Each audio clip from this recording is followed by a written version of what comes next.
The new year is coming up, and a lot of people are looking to break their bad habits with a New Year's resolution that probably won't last long. There's a more efficient way to break your bad habits. I'm talking about today's sponsor, Fume. Not everything in a bad habit is wrong, so instead of a drastic, uncomfortable change, why not just remove the bad from your habit? Fume is an innovative, award-winning flavored air device that does just that. Instead of electronics, Fume is completely natural. Instead of vapor, Fume uses flavored air. And instead of harmful chemicals, Fume uses all-natural, delicious flavors. It's a habit you're free to enjoy and makes replacing your bad habit easy. It fills the void in a natural, guilt-free way. Your Fume comes with an adjustable airflow dial and is designed with movable parts and magnets for fidgeting, giving your fingers a lot to do, which is helpful for de-stressing while breaking your habit. There's tons of flavors, and crisp mint is my favorite so far, and orange vanilla is a close second. The look and feel of the real wood and the shape makes you feel like you're really holding a quality piece. Stopping a bad habit is something we all put off because it's hard, but switching to Fume is easy, enjoyable, and even fun. Fume has served over 150,000 customers and has thousands of success stories, and there's no reason that can't be you. Head to tryfume.com/nightmare or scan the QR code and use code NIGHTMARE to get 10% off when you get the Journey Pack today.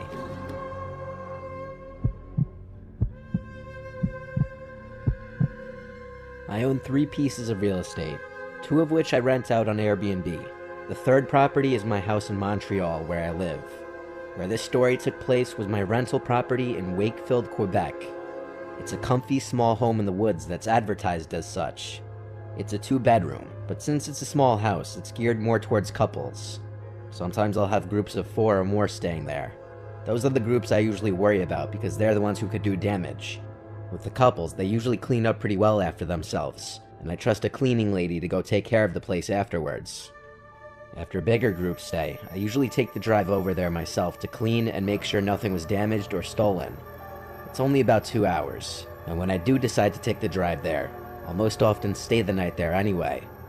This was after a bigger group stayed for a weekend, so I wanted to go up there and just clean and check on the place.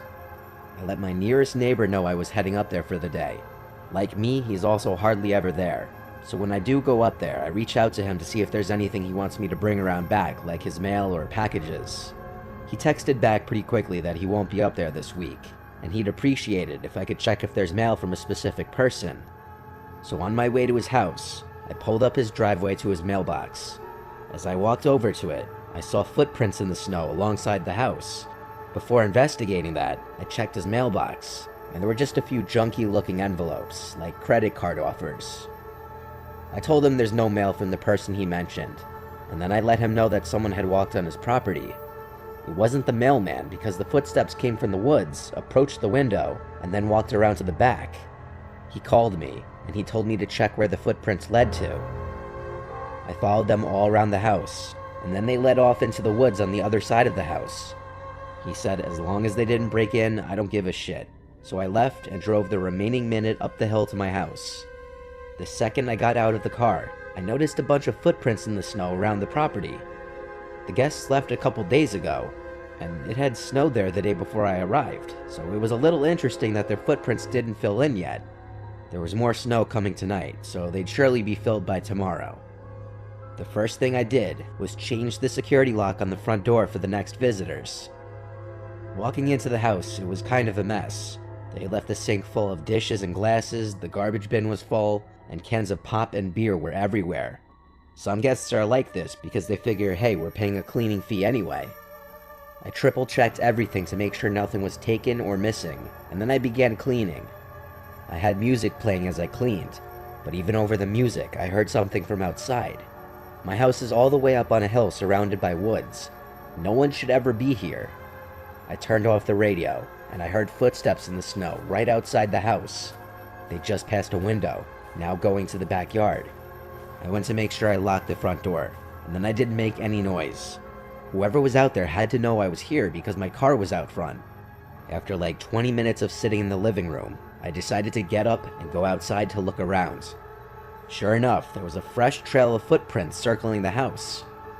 I followed them all around the house, and then they seemed to just stop or overlap in the back of the house, by the window air conditioning unit.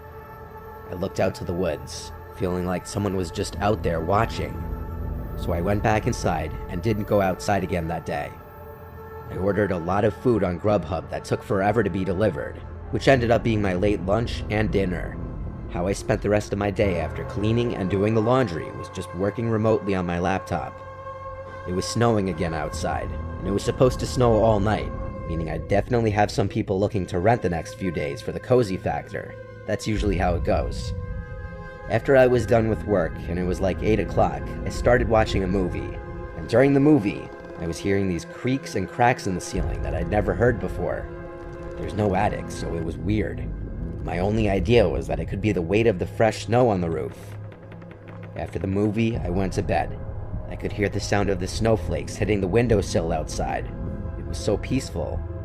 But that unsettling sound of footsteps in the snow outside returned. The realization that someone was outside this late at night was horrific. The footsteps passed my window, then faded away. I was sitting on the edge of my bed for like 20 minutes, waiting for any kind of sound, like one of the doors being shimmied with or something. Anything that would shift me from awareness mode to full-on defense mode. It was a long while of silence before I went outside in my coat and shoes with a baseball bat, and I walked around the house. There was once again another fresh trail of footprints, but this time they started at the air conditioning unit, and they walked away towards the woods. I then put it together that someone was likely on my roof before, and they climbed up and down via the window AC unit. I went back inside and decided to call the police. A Wakefield police officer came to the house maybe 20 minutes later. We looked outside together. He even climbed up onto the roof and told me there were indeed footprints and such on the roof that would suggest that someone had been up there. He was very nice and reassuring, telling me he wouldn't be far away if I heard them come back.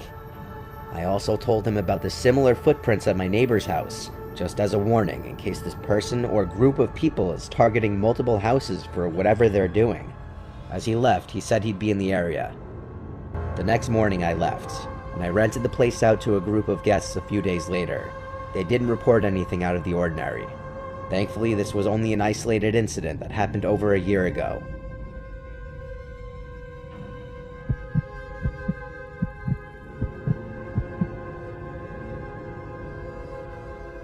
This is something that happened when I was, of course, home alone when I was a kid. I was in the 7th grade. My parents just recently started leaving me home alone. I would just play video games when they would be away. One night my parents were out doing whatever and I was alone, playing video games. We had the video games in the basement so that my older brother and I could share it, and our dad didn't want the video games in the living room. The basement at my parents' house is pretty big, but also as little kids it scared the crap out of my brother and I. Where when it was time to go upstairs, we'd flick the light and spring up the stairs as if demons were chasing us. At 12, I obviously wasn't as scared as I was as a little kid, but I would still look over my shoulder every once in a while when I was down there alone, especially if I was home alone. I was playing whatever video game I played at the time, when bang, there was this crash at the basement window. I damn near jumped out of my seat as I turned around to look at the window. It sounded like someone hit their fist on the window. It was kind of dark out since it was cloudy and snowing outside. I looked at the window and noticed there were some snow particles on the window. It looked like a piece of snow might have hit it. My initial thoughts was that it was a falling icicle hitting the window. I tried to go back to playing video games, but the icicle theory melted when there was another loud bang on the glass. I stood up this time and looked closer at the window. There were even more particles of snow in the glass now. Someone was out there throwing snowballs at the window. I knew it had to be my brother Keith. I went upstairs into the backyard door. I opened the interior door and looked out through the glass exterior door. The brick wall to the left blocked view of the entire backyard, so I opened the door and stepped into the yard, with only a pair of slides on my feet. The cold snow and air was blowing in my face as I stepped down the 2 steps to the ground level and looked beyond the brick wall. I called Keith's name and said, "Why didn't you tell me you're coming home tonight?" I saw someone in the bushes in front of the back fence. They were clearly hiding. I said, "Keith, I see you." But the more I looked, the more scared I got, questioning if that was actually Keith. I went back inside and locked the door. I went straight to the phone and called my mom to ask her if Keith is supposed to be home. She told me no, he's at his friend's house for the night. Right at that moment, another snowball. I asked my mom if she heard that, and she said yes. I told her there's someone in the backyard throwing snowballs at the windows. She now put me on speaker so my dad could talk too. My dad asks if it's some kids messing around, and I said I don't know. I was just a kid and I was freaking out. I asked, when are you guys going to be home? And they said soon, they're already on their way home. I remember my mom telling me to not let them know I'm home, but I said they already know because I went outside into the yard. So she told me to just wait upstairs in my room with the door locked, and she was going to call the police for me. And that's what I did. I went to my room and kept the lights off. It was getting darker out, but when I looked out my window, I could still see. There was someone walking around the backyard. They were looking through the downstairs windows, and then I saw them knocking on the kitchen window, the one they threw the snowball at minutes ago. They thought I was still in there because the light was left on. Whoever it was, they weren't a kid. They looked too tall. Maybe they were an older teenager or something, but I couldn't tell because they had a jacket or a coat on with the hood up. I kept watching, and I saw they tried lifting open the window downstairs. Obviously, in the dead of winter, those windows hadn't been unlocked for months. But one thing was for sure, they were trying to get into the house. He then started looking up at the upstairs windows, and that's when I ducked down. I didn't look out the window again. There was a crash at my bedroom window now. He must have seen me. He threw a few snowballs at the windows in my room, and then it just stopped. My mom called me back to make sure I'm okay and told me that the police are on their way. It took a long time, probably because of the conditions. But the doorbell eventually rang, and so I went down to confirm it was the police before letting the police officer in. It was a lone female cop, probably in her 40s. She walked around the property with her flashlight as I stayed inside and watched through the windows. She checked the bushes, the shed, and the patio. When she came back front, she said there were footprints all over the yard, but that there's definitely no one out there. Not anymore, at least. She spoke to my mom on the phone for a few minutes, and then she told me that she's going to wait here until my parents got home. At the end of the day, my parents showed up, the cop left, and I was okay. It may have just been some weirdo or some teenagers playing some messed up prank, though the guy trying to open the window makes me think otherwise. If it were an attempted break-in, it was clearly the dumbest attempt ever after alerting me with the snowballs. I think it was someone that was just trying to scare me, just to be a twisted individual.